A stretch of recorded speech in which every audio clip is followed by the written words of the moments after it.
Hi, my name is Zen Lim. I was born and raised in Malaysia, and I'm currently studying about environmental issues in Waseda University. I'm also a certified yoga teacher and practitioner. On the side, I run a volunteer-led community focusing on waste reduction and marine conservation. And I also started a sustainable creative lifestyle brand. I know it sounds like I have a lot on my plate, but trust me when I tell you that I'm still a lost lamb. I wouldn't pinpoint one occasion when I started to think twice about the environment, but I would like to start with my relationship with yoga. I know, what about yoga that relates to the environment?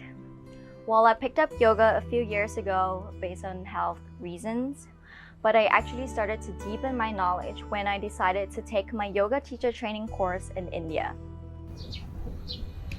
I had a yoga master who once told us that yoga does not start from your fancy yoga studio or your expensive yoga leggings or yoga mats. It starts from your kitchen. You are what you eat. He was right because throughout the course, we were served a sattvic diet, which is a vegetarian diet based on Ayurvedic principles. It was delicious, it was easy to digest, I was full but not feeling bloated, and it was perfect for when we had to do hours of practice but still feeling energetic. Although I don't follow the same diet now, his words always stick to me, and I will do what's best that I can, which is being aware of what goes into my body. Naturally, I started to choose more organic products or local produce. I would cook my own meals and eat less meat or dairy, and also cutting down junk food and snacks. It's not always perfect, but I realized the relationship of my body and food has become so much healthier. Along the way, I finally found the true meaning of trying to be a vegan. It is self-love, it is self-care which manifested to the care for the nature. I use the word trying to be a vegan because, well, I'm not 100% vegan, but I think it's okay. I think it's okay to be imperfectly vegan, imperfectly zero waste, or even imperfectly sustainable. We are all on this learning journey, and we can only go far if we keep supporting each other and we keep improving. We have been impacted by the COVID-19 in different ways, and so have I. The pandemic brought me back home to Malaysia when, fortunately, I managed to land a job as a yoga instructor in a remote island resort. This is a really beautiful island. I'm seeing clear skies, transparent blue ocean, and wonderful dive sites. Waking up in the morning and doing yoga while the sun rises was literally the best feeling. Yet, living there for 4 months has made me dig through all the dirty secrets, all the things that travelers do not see, and most definitely not what I would see in the city. Plastic bottles accumulating, villagers throwing trash right into the ocean, trapped ghost gnats, bleached corals, dead corals. I know it sounds a lot, but honestly, this is just a fraction of it. It is emotional seeing how beautiful nature is and how it is being contaminated right in front of my eyes. I guess I had an epiphany, and I knew that I had to do something. I met a friend who also shared the same passion towards nature, and together we decided to start a community, first and foremost to clean up the beach. We organized beach cleanups every other week. We collaborated with local organizations, partnered with local establishments, and raised awareness on our social media. It doesn't sound a lot, but seeing familiar faces showing up each time, seeing the locals joining and the kids learning, my heart was full.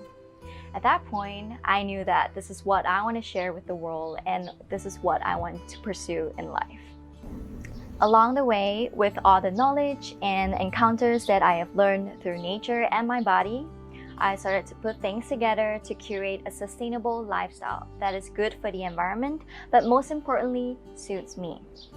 First, I pay attention to my consumer behavior. For example, shopping, diet, and transportation. My goal whenever I buy something is to reduce my carbon footprints and to contribute to a circular economy that is sustainable. I stopped buying fast-forward fashion and mindlessly buying new clothes, but instead choosing ethical, slow, and local fashion. Or better, thrifting. Inspired by a friend, I challenged myself to not buy any new clothes this year, and it's going great. I started to cut down my meat consumption when I know that it is one of the biggest industries in emitting greenhouse gases. I try to eliminate single-use plastics from my life as much as possible, which is one of the easiest but also one of the hardest. Second, I always look at product sources. It became a habit to look at the ingredient list of the things that I own or buy. If it contains a whole bunch of chemical terms or terms that I do not understand, chances are it is filled with preservatives or chemicals that may cause health problems in the long run, or it might be harmful for the ocean. So I would do my research or opt for more natural and ethically produced products, or certified products like B Corp or cruelty-free. Slowly, I learned how to make my own products like kombucha, lotion, candles, soap, which actually saved me a lot of money, but most importantly, I know what goes on or into my body.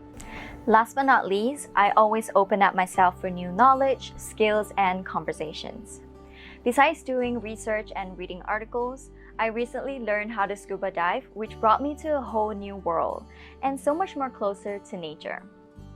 I sometimes talk about difficult topics on the dinner table like climate change, which could either bring me to a really good debate session or I would just be given this really weird look.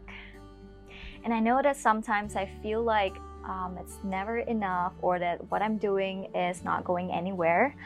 But my community always inspires me more and reassures me that what I'm doing is creating a ripple effect. I found my reasons to change my lifestyle and to look at things from a different perspective.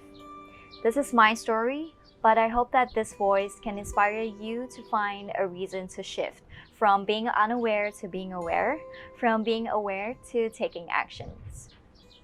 Being aware starts from listening to yourself. I would like to end this talk with a beautiful metaphor of the eclipse. When the sun, moon, and earth align themselves in a straight line, it creates a beautiful red moon or a ring effect on the sun, which can only happen with the balanced position in the universe.